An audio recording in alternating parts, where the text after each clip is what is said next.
तो नीतीश आज एक बार फिर तेजस्वी के साथ सरकार बनाने जा रहे हैं और फिर वही महागठबंधन लाया हूं मैं। आपको हम डिटेल में बताते हैं कि किस तरह से बिहार में नई सरकार में कौन कौन शामिल होने जा रहा है। नीतीश 8वीं बार 164 के साथ में मिलकर मुख्यमंत्री बनने जा रहे हैं। कुल सीटें कितनी है? 243। बहुमत का आंकड़ा देखिए, 122 की जरूरत। अब है किसके पास कितने? RJD 79, JDU 45, Congress 19, left party 16, हम के पास 4 और निर्दलीय 1। तो इस तरह से नीतीश कुमार के पास कुल 164 विधायक हो रहे हैं और इसके साथ वो 8वीं बार मुख्यमंत्री बनने जा रहे हैं। हमारे साथ तमाम मेहमान भी जुड़े हुए। सबसे पहले आपका परिचय कराते हैं हमारे मेहमानों से जो हमारे साथ इस चर्चा में जुड़ेंगे, हमारे साथ मौजूद रहेंगे। विनोद शर्मा हमारे साथ हैं जो कि बीजेपी बिहार प्रवक्ता हैं। विनोद जी स्वागत। नीरज मिश्रा हमारे साथ, बिहार कांग्रेस के प्रवक्ता। नीरज जी आपका भी बहुत बहुत स्वागत। प्रोफेसर सतीश कुमार, राजनीतिक विश्लेषक। सतीश जी स्वागत है आपका टीवी 9 भारतवर्ष में। जयशंकर गुप्ता, वरिष्ठ पत्रकार, और सैयद अफजल अब्बास, नेता जेडीयू, आप सभी का बहुत बहुत स्वागत। लेकिन पहले मैं रुपेश का रुख करूंगा। रुपेश हमारे साथ जुड़े हुए। रुपेश, आज दिन भर क्या होने वाला है, जल्दी से दर्शकों को बताइए। शपथ ग्रहण होगा, जिम्मेदारियों को लेकर, पोर्टफोलियो को लेकर अभी तक क्या क्या खबरें सरफेस पे आ चुकी हैं, कंफर्म हो चुकी हैं? रुपेश।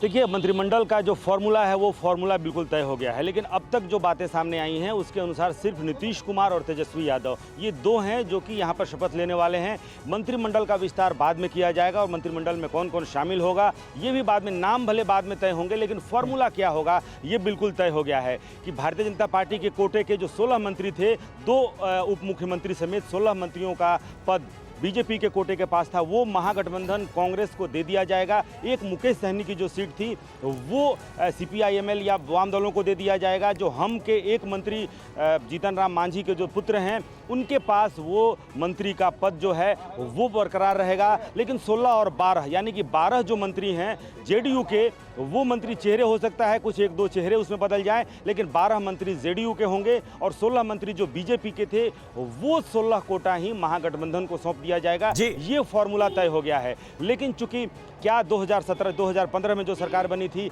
आरजेडी की खेमे से क्या वही नाम होंगे या वो नाम बहुत सारे बदलेंगे? ये देखने वाली बात होगी। रुपेश बने रहे आप हमारे साथ। इस वक्त अफजल अब्बास साहब हमारे साथ मौजूद हैं, जेडीयू के वरिष्ठ नेता हैं। अफजल अब्बास साहब, देखिए कहा तो यही जा रहा था ना कि भाई बीजेपी का दबाव बहुत ज्यादा है, नीतीश कुमार अपने मन से फैसले ले नहीं पा रहे हैं, बीजेपी का दबाव बढ़ता जा रहा है। लेकिन अब तो आरजेडी के साथ आप आ गए। आरजेडी बिहार की सबसे बड़ी राजनीतिक पार्टी है, तो आपको नहीं लगता कि दबाव और ज्यादा होगा? और मंत्रिमंडल को लेकर जो खबरें आ रही हैं वो इसकी तस्दीक कर रही हैं। बिल्कुल दबाव नहीं होगा समीर भाई।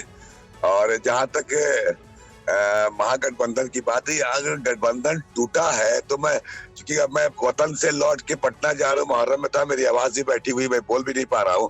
लेकिन मैं रोक रहा हूँ आपको। इस वक्त शहनवाज हुसैन क्या कह रहे हैं जरा सुन लेते हैं। लोकसभा चुनाव में 2019 में जो उनकी राजनीति थी, समता पार्टी से लेकर के जनता दल यूनाइटेड तक में हमेशा भाजपा साथ रही। आखिरकार कहाँ पर ये हुआ जो मैनेज नहीं हो पाया दोनों तरफ से काफी समय से? वो तो वही बताएंगे। हम लोगों ने तो पूरा उनको सम्मान दिया, हमारे केंद्रीय नेतृत्व ने सम्मान दिया, उनको कहीं से कोई दुश्वारी नहीं थी। किस तरह से उन्होंने अपनी स्थिति को राजद की तरफ किया, ये क्या मजबूरी थी वो तो उनको बताना है। तो अब सर आपकी स्ट्रेटजी क्या रहेगी इस पार्टी की? आप अकेले आप लोग हम मजबूत विपक्ष की भूमिका निभाएंगे और लोकसभा के चुनाव में 40 की 40 लोकसभा सीट जीते, इसके लिए अभी से ताकत लगाएं।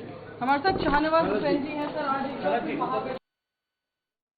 तो देखिए 2024 के चुनाव की तैयारी अब जोर शोर से करेंगे और सभी सीटों पर बीजेपी का कब्जा हो, इसके लिए पूरी ताकत लगाई जाएगी। ये कहते हुए शहनवाज हुसैन हमारे साथ अफजल अब्बास साहब मौजूद हैं, जेडीयू के सीनियर लीडर।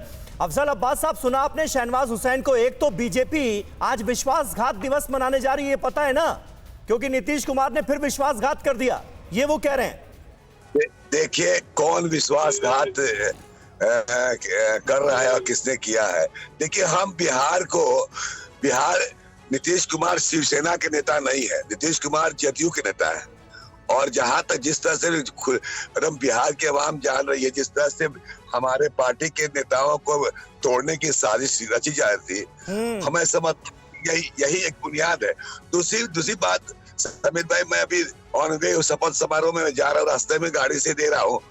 मेरा जहां तक माना कि अगर ये गठबंधन टूटा है तो नहीं तो बीजेपी सरकार है, जदयू से मतदान। सैयद अफजल साहब, अब तो बात खुल गई है, अब तो रास्ते भी जुदा हो गए, अब तो सियासी तलाक भी हो गया। अब तो बता दीजिए कि जेडीयू को कौन, कैसे, किस तरह से तोड़ रहा था, किन लोगों से संपर्क किया जा रहा था, किन को पार्टी से अलग करने की कोशिश की जा रही थी। अब तो खुल के बोलिए। अब सीधे जब आपके पार्टी के राष्ट्रीय अध्यक्ष आके बोल रहे हैं कि क्षेत्रीय पार्टी को हम खत्म कर देंगे, तो इसका संकेत क्या होता है? आप तो बड़े पत्रकार हैं, अब इससे ज्यादा मैं क्या कहूँ। और दूसरे आरसीपी सिंह को आपके यहाँ क्या दिक्कत हो रही थी? आपकी पार्टी जब एक थी तो क्या दिक्कत हो रही थी, ये जानना चाह रहे हैं। जेडीयू के अंदर क्या तोड़फोड़ चल रही थी? जेडीयू, देखिए, जेडीयू के सम्मान नेता माननीय नीतीश कुमार जी है। एक भी जितने भी कुछ कर ले, टूटने वाला कोई नहीं था, लेकिन